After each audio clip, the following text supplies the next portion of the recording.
पिछले वाले वीडियो में देखे थे आईपीसी धारा के कुछ प्रावधान और आज के वीडियो में देखेंगे कुछ प्रावधान। ठीक है ना, यानी जिसका इतना प्रावधान इसका जितना भी है उतना हमको बता देना है। ठीक है ना, उतना सीखना है। ठीक है, तो पिछले वीडियो में कुछ देखे थे प्रावधान के किसके तहत में कौन सा धारा लगता है, किसके तहत में कौन सा धारा है। ठीक है ना, आज फिर वही देंगे आईपीसी धारा। आईपीसी धारा क्या होता है, सरकार के अंतर्गत आता है जो कि कोई भी इंसान जुर्म करता है उसके तहत उसको सजा मिलता है, उसके तहत उसको या उसके अनुसार उसको क्या होता है, सजा मिलता है। ठीक है ना, मतलब आईपीसी का मतलब इंडियन पेंशन कोड। ठीक है ना, यानी भारतीय दंड संहिता, भारतीय दंड संहिता। ठीक है ना, दंड संहिता इसका हिंदी होता है। ठीक है, तो आज जानेंगे हम लोग धारा 309।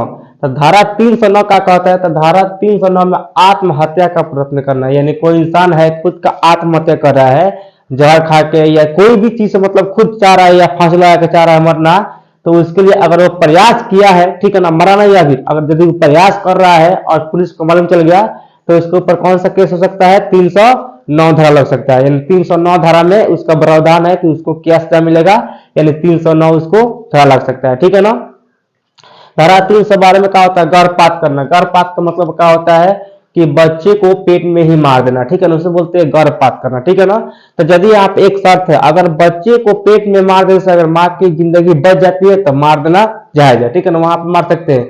लेकिन ऐसे अगर मार रहे हैं, अगर दोनों का जिंदगी खतरा नहीं है, अगर उसके बाद आप गर्भपात करा रहे हैं तो उस पर आप लोग को जुर्माना लगेगा। उस पर जुर्माना कौन लगता है, 312 के तहत में इसमें प्रावधान बताया गया है कि उनको क्या जुर्माना होगा, कितना क्या चीज का दंड होगा। ठीक है ना, तो 312 का होता है गर्भपात कराना। ठीक है ना, यह 326 से 326 एक का कहता है तेजाब फेंकना, यानी किसी इंसान पर तेजाब फेंक दे रहा है बिना गलती के और वो केस कर रहा है, तो कहा पर 326 ए के तहत, यानी 326 ए में बताया गया है तेजाब फेंकना, उसका क्या सजा होगा। ठीक है, नेक्स्ट आप 377 का होता है चोरी करना। तो कोई इंसान चोरी करता है, ठीक है, चोरी अकेला भी होता है। चोरी करना, चोरी का दंड लूट करना, डकैती करना, यहाँ पर समझना है। चोरी एक इंसान कर सकता है, तो अगर कोई चोरी किया है तो उस पर कौन सा 378 धारा लग जाएगा। ठीक है ना, इसके तहत में उसको कार्रवाई होगा। अगर यहाँ पर धारा 379 ये चोरी का दंड, ठीक है ना, चोरी का दंड यानी चोरी कर लिया उसके बाद से ये हो गया। ठीक है, पुलिस को बारे में चल गया चोरी करने के बाद तो 378 लग गया। अगर चोरी का दंड, अगर जिसके घर पे चोरी किया है वो लगा दिया कि मेरे ये ना ये सामान चुरा लिया है, कोई चीज मतलब लेकर चल गया है, अगर झूठे बोल दे रहा है तो उस पर कौन सा 369 के तहत उसको प्रावधान बताया जाएगा, यानी इसमें उसका प्रावधान बताया गया। ठीक है ना, 390 का होता है लूट करना। तो लूटता एक आदमी नहीं है, ठीक है, एक से अधिक आदमी लूटपाट करता है। ठीक है ना, चोरी करना एक आदमी हो सकता है, लूटपाट करना एक से अधिक आदमी होता है, और डकैती करना, डकैती में यहाँ भी होता है, एक से अधिक आदमी होता है। ठीक है ना, लेकिन डकैती दिन में ही हो जाता है, लेकिन लूटपाट का होता है हम लोग का ये रात में होता है। ठीक है ना, तो डकैती करना का होता है 391 के तहत में होता है डकैती करना। कोई इंसान डकैती कर रहा है या मालूम चले डकैती करने वाला है, ठीक है ना, डकैती कर रहा है, उसमें कौन सा 391 धारा लग जाएगा। ठीक है ना, और लूटने के लिए 390 धारा लगता है लूटपाट के लिए। ठीक, यह धारा 499 का होता है मानहानि। मानहानि मतलब क्या होता है, किसी के बारे में गलत सबूत देना, गलत बोलना, उसको गलत बोलकर उसको बेइज्जत करना, इसका होता है हम लोग को मानहानि होता है। मानहानि मतलब वही होता है कि अगला इंसान को आप बेइज्जत कर दिए, उसके बाद उसके बारे में मतलब गलत बात बोल दिए, उल्टा सीधा बोल दिए, जिससे उसको दिक्कत हुआ। ठीक है ना, तो आप केस कर सकता है, कौन सा मानहानि का केस करता है। मानहानि का मतलब ये होता है कि दूसरे के इज्जत के साथ खेलना, दूसरे के भावनाओं के साथ खेलना। ठीक है ना, मानहानि का केस 499 के तहत में हो सकता है, धारा 499 में। ठीक है, 500 में कहा होता है मानहानि का दंड। अब मानहानि किए है तो उस पर लगेगा 499। अगर मानहानि का दंड, अब इसको सरकार क्या करेगा, दंड क्या मिलेगा, इसका धारा 500 में इसका पूरा विस्तार से बताया गया है कि उसको क्या क्या सजा मिल जाएगा। ठीक है, धारा 591 पर सॉरी धारा 591 का अपराध का प्रयत्न, यानी कोई इंसान अपराध करने का यानी कोई गलत काम करने का प्रयत्न, अब कोशिश कर रहा है, प्लान बना रहा है, तो इसे पुलिस को मालूम चल गया तो क्या होगा, उस पर 511 के तहत उस पर धारा लग जाएगा और इसके प्रावधान उसको बताया जाएगा कि उसको कौन सा धारा, उसमें कौन सा सजा उसको मिलेगा। ठीक है ना, 511 के तहत में।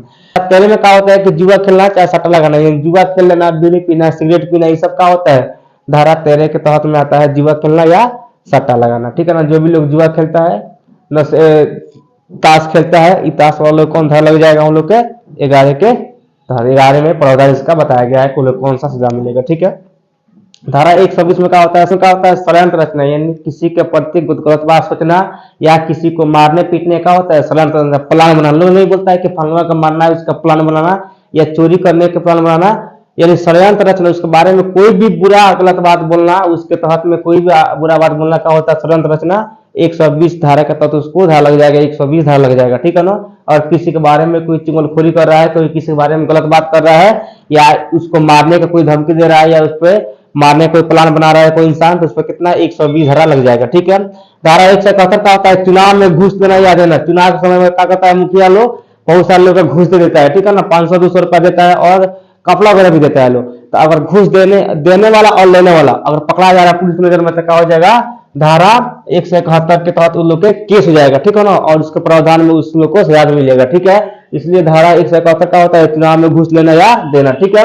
धारा 77 में क्या होता है, पुलिस को गलत सूचना देना, यानी 77 धारा ये कहता है कि पुलिस को अगर आप गलत सूचना दे दिए, कोई काम नहीं हुआ, कांड नहीं हुआ, अगर आप गलत से फोन करके बता दिए पुलिस को, पुलिस वहां पहुंच गया, अगर कोई वहां पे वारदात नहीं है, वहां पे कुछ नहीं हुआ है, तो आपको 77 के तहत धारा पर आपको केस हो सकता है, और आप किसी के प्रावधान में आपका केस होगा और आपको सजा मिलेगा, ठीक है।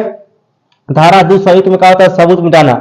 सबूत मिटाने का मतलब क्या होता है कि मानते कोई इंसान का केस हुआ है, अगर वो सच बोलना चाहता है, अगर उसको आप मार दे रहे हैं, यानी मतलब कोई इंसान पर केस है और उसका कागज जो है सबूत है, वो सबूत को आप चाहते हैं मिटा देने के लिए, वो इंसान ही हो, अगर कोई इंसान इसके बारे में जानता है, अगर उसका उपचार है मिटा देने के लिए, या कागज हो, आप चाह मतलब उसका सबूत जो भी उसको मिटाना चाहते हैं, अब सबूत आप कागज हो सकता है, आगे हो सकता है। कागज ऐसा होगा कि उसका कागज अच्छा होगा, वो दिखाना पड़ेगा, या इंसान होगा जो गवाही देगा, उसको आप मार सकते हैं।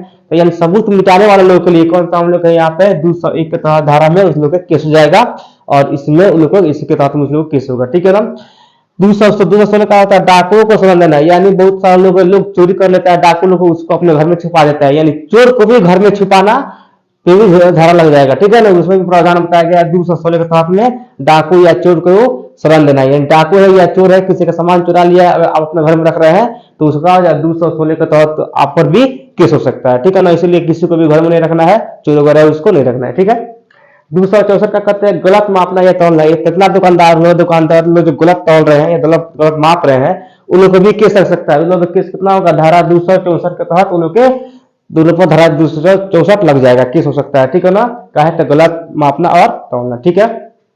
धारा 306 का आता है आत्महत्या की को प्रेरित कर रहे हैं, किसी इंसान को प्रेरित कर रहे हैं, उसको मरने के लिए टॉर्चर कर रहे हैं, या कर्ज वाला हो या जो भी हो, लोग कर्ज लेता है तो उसको टॉर्चर कर जल्दी से कर्ज देता, क्या होता है आत्महत्या करने पर मजबूर हो जाता है। यानी किसी इंसान को आप दबाव में डालकर और आत्महत्या करने पर मजबूर कर दे रहे हैं, तो आपको कौन धारा लग सकता है, 306 की तरह, ठीक है ना। तो 306 धारा क्या होता है, किसी को आत्महत्या करने की प्रेरित करना, ठीक है ना, उसको मजबूर करना, उसमें कहा 306 लग जाएगा, ठीक है। तो हम लोग का आज आप आईपीसी धारा पढ़े हैं, और भी इसका आईपीसी है जो कि हम नेक्स्ट वीडियो में पढ़ाएंगे। तब तक आज के लिए क्लास जय हिंद।